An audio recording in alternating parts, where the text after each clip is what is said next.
Tempo agora para comentar o fim de semana desportivo com José Cancela Moura. Boa noite, Cancela. Boa noite. Começamos pelo voleibol e a conquista da Taça de Portugal pelo Fonte Bastardo.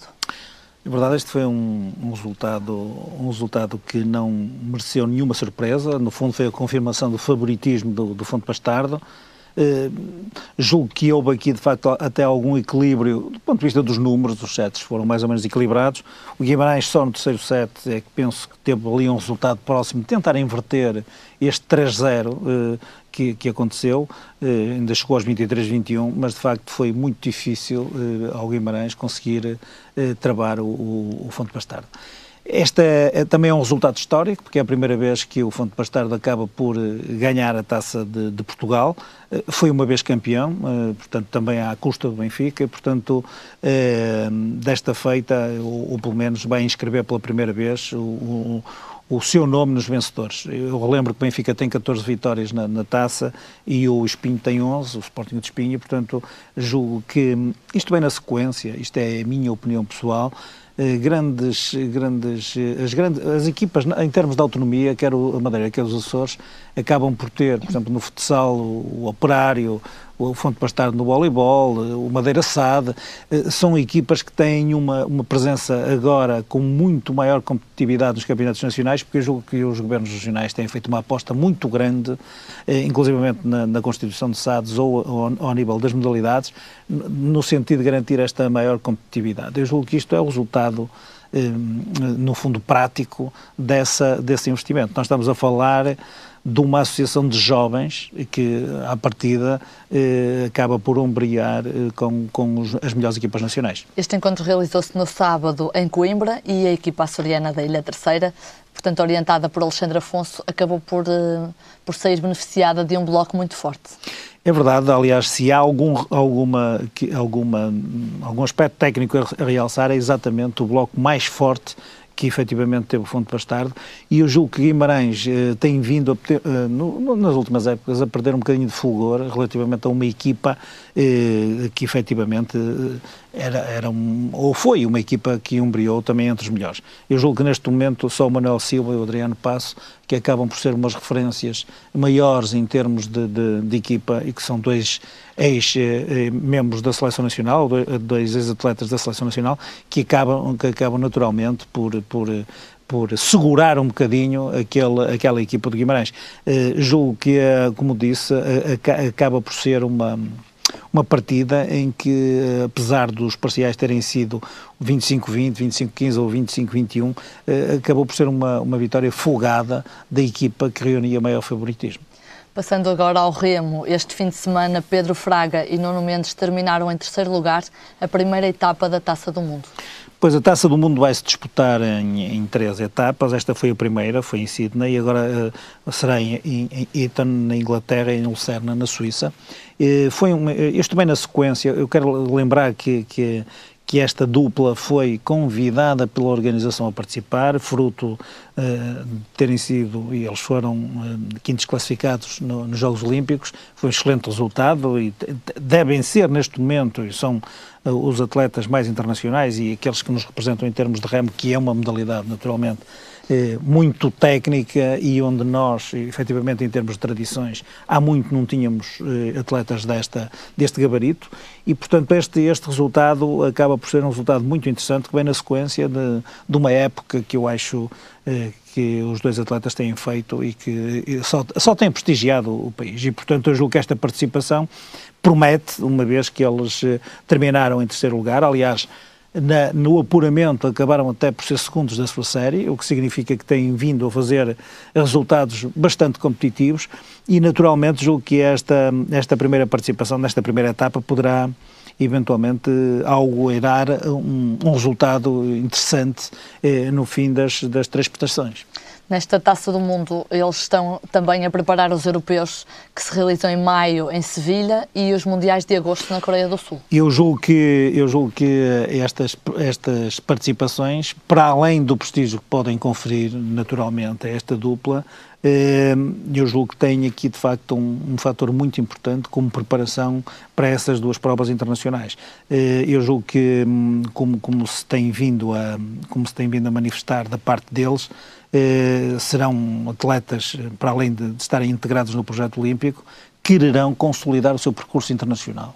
E, naturalmente, que é através destas competições que se vai ganhando fogo para depois, nos grandes palcos, nomeadamente os europeus e os mundiais, e depois os Jogos Olímpicos, naturalmente, eu julgo que eles serão uns sérios candidatos a terem excelentes prestações e a darem a Portugal, provavelmente, lugares de algum relevo que até agora não têm acontecido nesta modalidade. Cancela, continuando no remo, mas agora para falar no plano de insolvência que foi aprovado pelos credores, o plano de insolvência da Federação Portuguesa de Remo. De facto, a Federação de Remo estava numa situação administrativa muito complicada, derivada exatamente da sua insustentabilidade financeira. Estamos a falar de uma dívida de 1,4 milhões de euros. Como se sabe, depois da demissão ou da destituição de Rascunho Marques, houve uma comissão administrativa que faz este período de transição, é liderada por Joaquim Costa. Joaquim Sousa, e portanto neste momento julgo que talvez esta aprovação deste plano seja o culminar de um processo administrativo importante para a modalidade. Viveu-se um clima de instabilidade muito grande, pelo menos houve uma troca de acusações públicas, nomeadamente dos dirigentes, dos agentes esportivos ligados ao Remo, e eu julgo que este plano poderá eventualmente vir a restituir alguma credibilidade à modalidade. Estamos a falar, naturalmente, porque estamos a falar de uma insolvência, é uma situação económica muito difícil. Esta dívida irá ser paga com um perdão completo de juros durante 10 anos e 50% só da dívida, portanto, que existiria, destes 1,4 milhões, o que significa que, apesar de se antever um período muito difícil, porque isto vai exigir, mesmo assim, os 50% da dívida vão exigir um esforço muito grande do ponto de vista financeiro à Federação, julgo que, como disse o Presidente desta Comissão Administrativa, para além dessas dificuldades, ele considera que, efetivamente, vai ser difícil, mas que muito provavelmente que será executável. Isto é, os agentes esportivos do Remo estarão conscientes neste momento de, efetivamente, poderem fazer o melhor pela sua modalidade. Precisamente Joaquim Sousa diz que, eu peço desculpa porque eu acho que é Santos, mas aqui nas minhas anotações eu tenho Sousa, peço desculpa ao Presidente da Comissão Administrativa da Federação Portuguesa de Remo, mas de facto há aqui agora um impasse relativamente ao seu apelido. Disse que, apesar do cenário negativo, esta acaba por ser uma boa notícia para a modalidade. Cancela. É exatamente isso que eu estava a referir. Eu julgo que isto vai ser um marco de viragem relativamente a toda a polémica que se instalou sobre esta situação na própria Federação. Está ainda por averiguar, e penso que estará em cima da mesa, a responsabilidade criminal relativamente a isso. Aliás, é anunciado que a Federação irá deliberar relativamente ao que seja de fazer nessa matéria, e tem a ver também com uma polémica com o Centro de Alto Rendimento do Pocinho, que efetivamente se reclama cerca de 600 mil euros por parte de quem executou, mas também agora os dirigentes dizem que no processo de insolvência que não foram reclamar estes créditos, portanto existe aqui alguma polémica à volta disto, mas mais importante que isto é que, concluído este procedimento, já estão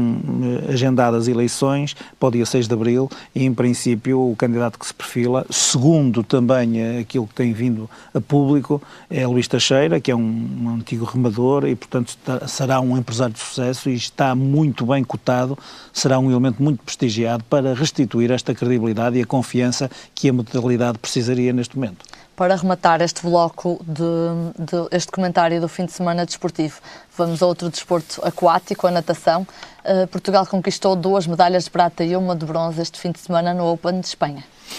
Sim, é sempre interessante vermos resultados desta dimensão na natação, porque de facto são disciplinas muito exigentes. Portugal tem dificuldades em triunfar no plano internacional e de facto o Alexis Santos conseguiu um bronze nos 200 metros e uma medalha de prata nos 400 metros de estilos, enquanto o Nuno Quintanilha foi medalha de prata nos 200 metros mariposa. Eu julgo que, independentemente do que aqui possa estar em causa, por exemplo, o resultado final é a obtenção dos mínimos para o Mundial de Barcelona, que o Alexis Santos conseguiu e, portanto, já é, para além dos resultados serem excelentes, para além da prestação da seleção, julgo que como eu referia, por exemplo, relativamente ao remo, é deste tipo de competição, deste tipo de exigência competitiva, que se faz, muitas vezes, consolidar as posições dos atletas portugueses no plano internacional.